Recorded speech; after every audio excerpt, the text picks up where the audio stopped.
ನಾವು ಅನೇಕ ಬಾರಿ ಸರ್ಕಾರ ದಿವಾಳಿಯಾಗಿದೆ, ಯಾವುದೇ ಅಭಿವೃದ್ಧಿ ಕಾರ್ಯಗಳು ನಡೀತಾ ಇಲ್ಲ, ಅಭಿವೃದ್ಧಿ ಕಾರ್ಯಗಳಿಗೆ ಹಣ ಬಿಡುಗಡೆ ಮಾಡುವಂಥ ಒಂದು ಪರಿಸ್ಥಿತಿ ಸರ್ಕಾರಕ್ಕಿಲ್ಲ. ಹೀಗಾಗಿ ದಿವಾಳಿಯಾಗಿದೆ ಅಂತ ನಾವು ಹೇಳ್ತಾ ಇದ್ದೆವು. ಈಗ ಗೃಹಲಕ್ಷ್ಮಿ ಯೋಜನೆಗೆ ಕಳೆದ 3 ತಿಂಗಳಿಂದ ಹಣ ಬಿಡುಗಡೆ ಆಗಿಲ್ಲ. ಯಾರು ಫುಡ್ ಸಪ್ಲೈ ಮಾಡ್ತಾರೆ ಲಾರಿ ಮಾಲೀಕರು ಸುಮಾರು 250 ಕೋಟಿ ಬಾಕಿ ಇಟ್ಕೊಂಡಿದ್ದಾರೆ.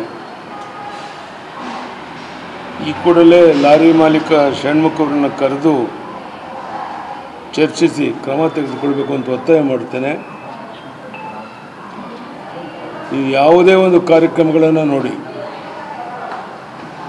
ಇವರು ಕೇವಲ ಪ್ರಚಾರಕ್ಕಾಗಿ ಹೇಳಿರುವಂಥ ಕಾರ್ಯಕ್ರಮಗಳಿಗೆ ಹೊರತು ಅದನ್ನು ಕಾರ್ಯರೂಪಕ್ಕೆ ತರುವಂಥ ಯಾವುದೇ ಪ್ರಾಮಾಣಿಕ ಪ್ರಯತ್ನ ಮಾಡ್ದೇನೆ ನಾವೇನು ಪದೇ ಪದೇ ದಿವಾಳಿಯಾಗಿದೆ ಅಂತ ಹೇಳ್ತಾ ಇದ್ದೇವೆ, ಅದು ಇದರೆಲ್ಲ ದಾಖಲೆಗಳ ಮೂಲಕ ಸ್ಪಷ್ಟ ಆಗ್ತಿದೆ. ವಾಸ್ತವಿಕ ಸ್ಥಿತಿಯನ್ನು ಮುಖ್ಯಮಂತ್ರಿಗಳು ಉಪಮುಖ್ಯಮಂತ್ರಿಗಳು ಒಪ್ಪಿಕೊಂಡು ವಾಸ್ತವಿಕವಾಗಿ ಹಣಕಾಸಿನ ಪರಿಸ್ಥಿತಿ ಏನಿದೆ ರಾಜ್ಯದಲ್ಲಿ ಅದನ್ನು ಬಿಡುಗಡೆ ಮಾಡಬೇಕು ಅಂತೇಳಿ ಈ ಸಂದರ್ಭದಲ್ಲಿ ಒತ್ತಾಯ ಮಾಡ್ತೇನೆ. ನಾವು ಅನೇಕ ಬಾರಿ ಸರ್ಕಾರ ದಿವಾಳಿಯಾಗಿದೆ, ಯಾವುದೇ ಅಭಿವೃದ್ಧಿ ಕಾರ್ಯಗಳು ನಡೀತಾ ಇಲ್ಲ, ಅಭಿವೃದ್ಧಿ ಕಾರ್ಯಗಳಿಗೆ ಹಣ ಬಿಡುಗಡೆ ಮಾಡುವಂಥ ಒಂದು ಪರಿಸ್ಥಿತಿ ಸರ್ಕಾರಕ್ಕಿಲ್ಲ. ಹೀಗಾಗಿ ದಿವಾಳಿಯಾಗಿದೆ ಅಂತ ನಾವು ಹೇಳ್ತಾ ಇದ್ದೆವು. ಈಗ ಗೃಹಲಕ್ಷ್ಮಿ ಯೋಜನೆಗೆ ಕಳೆದ 3 ತಿಂಗಳಿಂದ ಹಣ ಬಿಡುಗಡೆ ಆಗಿಲ್ಲ. ಯಾರು ಫುಡ್ ಸಪ್ಲೈ ಮಾಡ್ತಾರೆ ಲಾರಿ ಮಾಲೀಕರು ಸುಮಾರು 250 ಕೋಟಿ ಬಾಕಿ ಇಟ್ಕೊಂಡಿದ್ದಾರೆ. ಈ ಕೂಡಲೇ ಲಾರಿ ಮಾಲೀಕ ಷಣ್ಮುಖರನ್ನು ಕರೆದು ಚರ್ಚಿಸಿ ಕ್ರಮ ತೆಗೆದುಕೊಳ್ಬೇಕು ಅಂತ ಒತ್ತಾಯ ಮಾಡ್ತೇನೆ.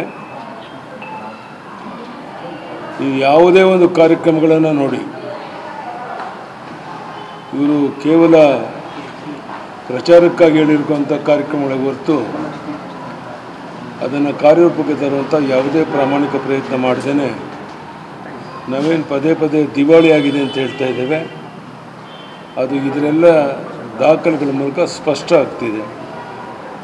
ವಾಸ್ತವಿಕ ಸ್ಥಿತಿಯನ್ನು ಮುಖ್ಯಮಂತ್ರಿಗಳು ಉಪಮುಖ್ಯಮಂತ್ರಿಗಳು ಒಪ್ಪಿಕೊಂಡು